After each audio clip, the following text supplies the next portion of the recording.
Hey guys, this side CACMA Ashutosh Lata from Jaipur Rajasthan for you all.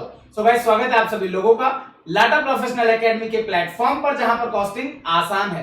दोस्तों, आज मैं आप लोगों के साथ डिस्कस करने वाला हूं जो परमानेंट एग्जामिशन का क्राइटेरिया हमारे सीए इंस्टीट्यूट ने आप लोगों के लिए लेकर के आए हैं। उसके कुछ ऐसे फैक्ट्स जो कि आप लोग अगर एग्जामिशन क्लेम करने जा रहे हैं परमानेंट, तो आप लोगों को जानना बेहद जरूरी है।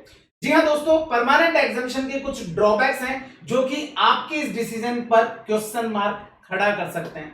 तो दोस्तों, ये कौन से ड्रॉबैक हैं, आइए देखते हैं। दोस्तों, सबसे पहला and the most important drawback जो कि इस परमानेंट एग्जामिशन क्राइटेरिया में है, वो ये कि आपने सपोज से, आज अगर मैं एग्जांपल बात करता हूं, सीए फाइनल के अंदर आप लोगों ने एफआर सब्जेक्ट के अंदर एग्जामिशन मार्क्स स्कोर किया, लेट्स से आपके 80 मार्क्स आते हैं और आपका अनफॉर्चुनेटली वो ग्रुप क्लियर नहीं हो पाया क्योंकि किसी सब्जेक्ट में आपके 40 से कम मार्क्स रह गए। और ऐसे केस में आप लोगों को पता है कि आप लोगों के पास ऑप्शन रहता है कि आप 3 अटेम्प्ट तक उस एग्जामिशन को कैरी फॉरवर्ड कर सकते हैं और 3 अटेम्प्ट तक आपके जो एक्चुअल मार्क्स हैं वही आपके काउंट किए जाएंगे। That means 80 marks he count किया जाएगा। लेकिन आप लोगों के पास एक और ऑप्शन रहता है कि आप 3 अटेम्प्ट के बाद अगर आपको लगता है कि यार मुझे 3 अटेम्प्ट हो चुके हैं और मैं एफआर का पेपर के कारण एफआर का पेपर अब मैं वापस नहीं पढ़ना चाहता एंड अनफॉर्चुनेटली आपका 3 अटेम्प्ट में ग्रुप बी क्लियर नहीं हुआ है, तो ऐसे केस में आप चाहते हैं कि मैं एफआर सब्जेक्ट में परमानेंट एग्जामिशन क्लेम कर लेता हूं, तो आपको ये चीज ध्यान रखनी होगी। पहली बात कि आपके लिए जो एग्जामिशन सब्जेक्ट है उसके मार्क्स 80 काउंट नहीं होंगे, वो ओनली 50 ही काउंट होने वाले हैं। तो इसका मतलब क्या हो गया कि अगर आप 3 पेपर आप लिखने जा रहे हैं या हो सकता है कि आप बोथ ग्रुप अपीयर करने जा रहे हैं, तो ऐसे केस के अंदर आप लोगों का जो 80 मार्क्स आपने स्कोर किया वो 80 काउंट नहीं होगा, वो 50 ही काउंट होगा। दूसरी बात, आपको जो बाकी बचे हुए पेपर हैं, दैट मींस जो आपका ग्रुप है उस पर्टिकुलर ग्रुप के बाकी बचे हुए दोनों पेपर में आपको 50 मार्क्स स्कोर करना है इन ईच पेपर। जी हां, इसका मतलब आपको एसएफएम में भी 50 या उससे ज्यादा स्कोर करना है and at the same time audit में भी 50 एंड उससे ज्यादा स्कोर करना है। कुछ स्टूडेंट का क्वेरी आता है कि सर अगर हमने परमानेंट एग्जामिशन ग्रुप 1 में क्लेम किया है तो क्या ग्रुप 2 में भी ये रूल एप्लीकेबल होगा? आंसर है नो। ग्रुप 2 के लिए आपका ये वाला पॉइंट एप्लीकेबल नहीं होगा कि आपको ओवरऑल 50 मार्क्स की जरूरत पड़ेगी। आप वहां पर वही सिनेरियो रहेगा कि एग्रीगेट जो है वो आपका एग्रीगेटली आपके पास हो जाना चाहिए 50% एंड इंडिविजुअली 40% आपका काउंट हो जाना चाहिए। तो अकॉर्डिंगली आपको इस चीज का ध्यान रखना है। अगर आप परमानेंट एग्जामिशन क्लेम करने जा रहे हैं तो पहली बात, आपको बाकी बचे हुए दोनों पेपर के अंदर 50 या उससे ज्यादा मार्क्स लेकर के आने होंगे एंड आपकी उस जगह पर केवल और केवल 50 मार्क्स ही काउंट होंगे। मैंने यहां पर आप लोगों के लिए कुछ सिनेरियो क्रिएट किया।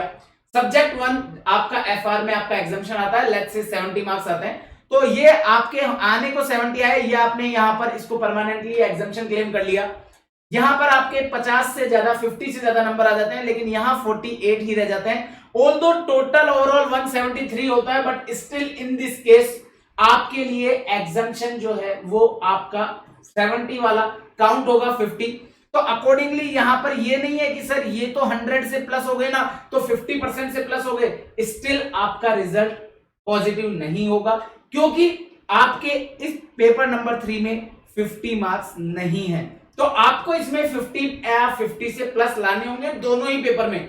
यहां बात करें, यहां पर आपने एग्जामिशन स्कोर कर लिया दूसरे पेपर में भी, तो सर क्या हमें एक और एग्जामिशन क्लेम करने का ऑप्शन मिलेगा? आंसर है नो।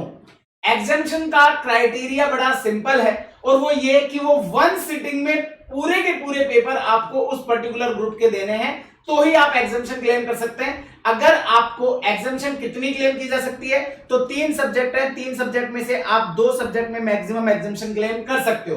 सर 3 में क्यों नहीं कर सकते? क्योंकि 3 में अगर एग्जामिशन आ जाएगी तो वो ग्रुप अपने आप ही क्लियर ही हो जाएगा, तो आपका एग्जामिशन की जरूरत ही नहीं पड़ेगी। तो इसका मतलब अगर आप 1 सिटिंग में तीनों पेपर लिख रहे हैं तो आप मैक्सिमम 2 एग्जामिशन स्कोर कर सकते हैं बहुत आसानी के साथ। लेकिन यहां पर क्योंकि ये 50 मार्क्स नहीं है, अगेन आपका रिजल्ट अनसक्सेसफुल आएगा। वहीं अगर हम बात करें तो यहां पर 51 एंड 50 आता है, तो एग्रीगेट 171 होता है आपको, बट वो काउंट आपका केवल और केवल 50 ही होगा। लेकिन आपको बताना चाहूंगा यहां पर आपके लिए 101 का टोटल आता है और इंडिविजुअली 50 मार्क्स का क्राइटेरिया भी फुलफिल हो जाता है। तो ऑल्दो इन तीनों ही लेवल पर आपका सबसे लोवेस्ट मार्क्स केस 3 में आता है, but still in this case आपका ये ग्रुप पास हो जाएगा।